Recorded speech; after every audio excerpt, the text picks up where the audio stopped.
Bonjour Jessica, Bonjour Oscar. merci d'être au micro de Parole Toulousaine. Vous êtes double championne du monde de jet ski à bras 2020-2023 et championne d'Europe de jet ski donc dans la même discipline 2023-2025 et fondatrice de Propulsion Mentale qui allie performance et coaching mental pour aider les autres à dépasser leurs limites. Exactement. Pouvez-vous nous présenter votre parcours de vos débuts à jet ski, à bras à votre carrière actuelle en coaching mental? Alors, je vais synthétiser. J'ai commencé tard le jet ski, j'ai commencé à 19 ans. Donc j'ai commencé par le jet ski traditionnel que tout le monde connaît et au bout d'un an, je me suis très vite ennuyée dessus. Donc à 20 ans, j'ai décidé d'essayer le jet ski à bras. Donc je me suis pris de passion pour ça. Je travaillais déjà à l'époque. J'étais coiffeuse de mon premier métier. Et ce que j'ai décidé de faire, c'est j'ai passé tous mes diplômes. Et comme je n'avais pas moyen de faire les compétitions, je rêvais de faire de la compétition, mais je n'avais pas les moyens financiers pour ça. Donc ce que j'ai fait, c'est que j'ai approché le milieu de la compétition différemment en passant mon monitorat d'éducateur de jet ski. Donc j'ai pu faire commissaire de sécurité sur les courses et ça a duré pendant 8 ou 9 ans. Donc je faisais aussi les locations de jet ski l'été à la plage. Et à 28 ans, j'ai enfin eu la chance d'être repérée. Donc j'ai des amis qui m'ont, on va dire, aidé, m'ont sponsorisé. Donc j'ai commencé du championnat de France. Ça a duré pendant 4-5 ans, jusqu'à ce que je rencontre mon conjoint actuel qui a eu l'œil et qui a vu le talent que je pouvais avoir. Et on a décidé de se lancer tous les deux, 2 ans après notre rencontre, de se lancer en championnat du monde et championnat d'Europe, de faire un essai. Et ça a plutôt bien fonctionné, donc on s'est donné les moyens. J'ai vraiment commencé le championnat du monde à 34 ans, ce qui est très tard, puisque mes concurrentes, elles ont entre 16 et 30 ans. Et j'ai eu mon premier titre à 36 ans, mon deuxième à 39. Et l'année dernière, donc à 41 ans, j'ai eu mon deuxième titre de championne d'Europe.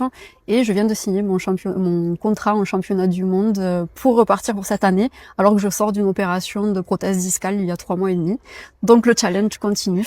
Ce qui s'est passé par contre et qui m'a amené à toutes ces approches mentales, c'est qu'en 2016, quand je suis arrivée en championnat du monde, je me suis totalement écroulée.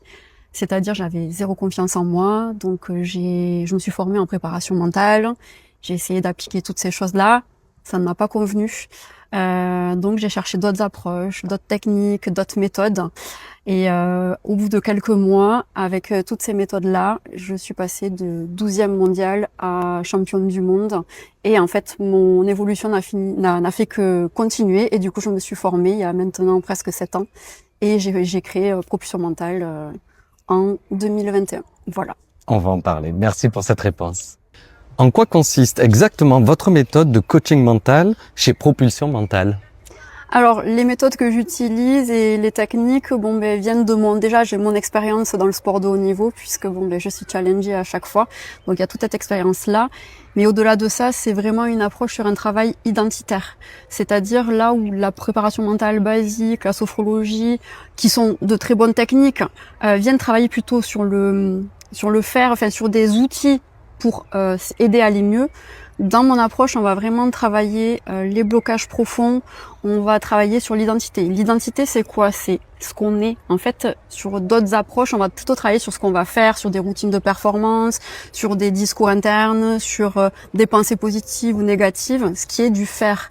Sauf qu'en fait, avant de faire, on est quelqu'un. Donc le but, c'est d'aller travailler ces identités, de récupérer les parties perdues, pour qu'on puisse atteindre notre plein potentiel et pouvoir se réaliser pleinement et devenir la personne qui réalise les objectifs qu'elle a envie de réaliser.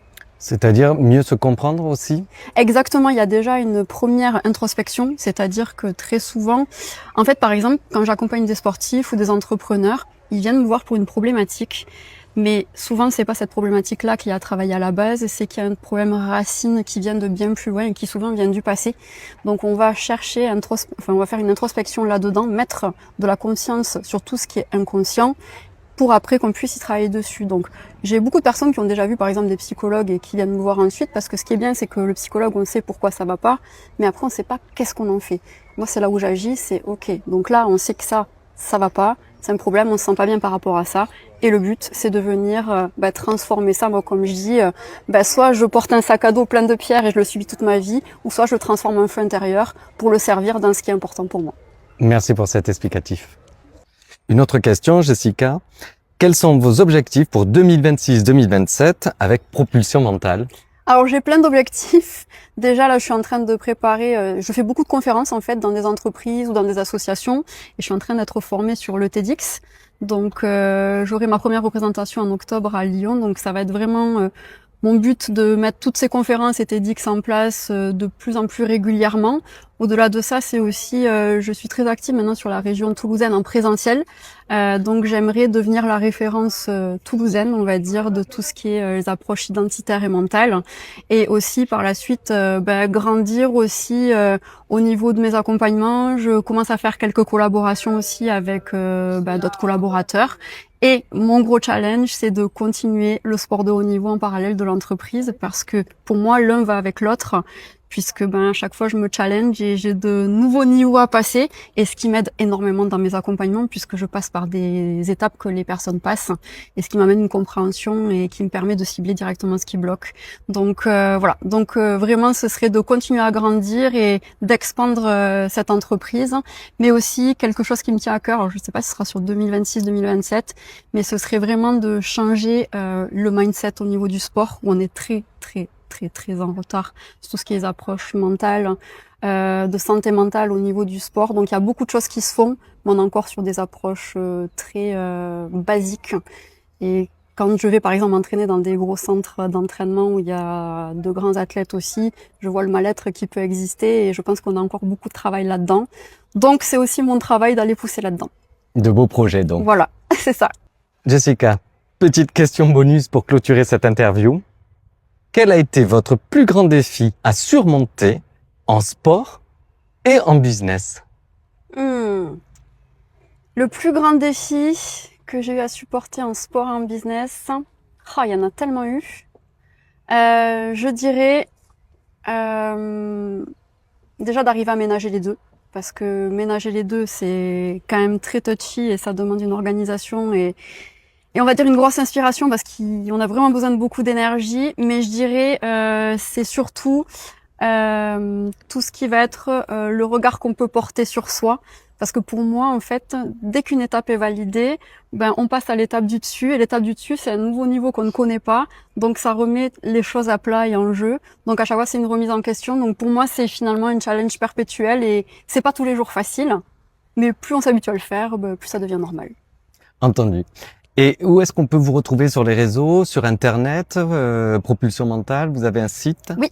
Donc j'ai un site internet, donc c'est www.propulsionmentale.com, et après on peut me retrouver donc sur les réseaux sociaux, donc sur LinkedIn à Jessica Chavanne, sur Instagram à Propulsion Mentale, TikTok aussi sur Propulsion Mentale, et le côté athlète on peut me retrouver sur Instagram sur Jessica Chavanne 99. Merci beaucoup et je vous souhaite une belle journée. Merci beaucoup Oscar. À bientôt. Bonne journée.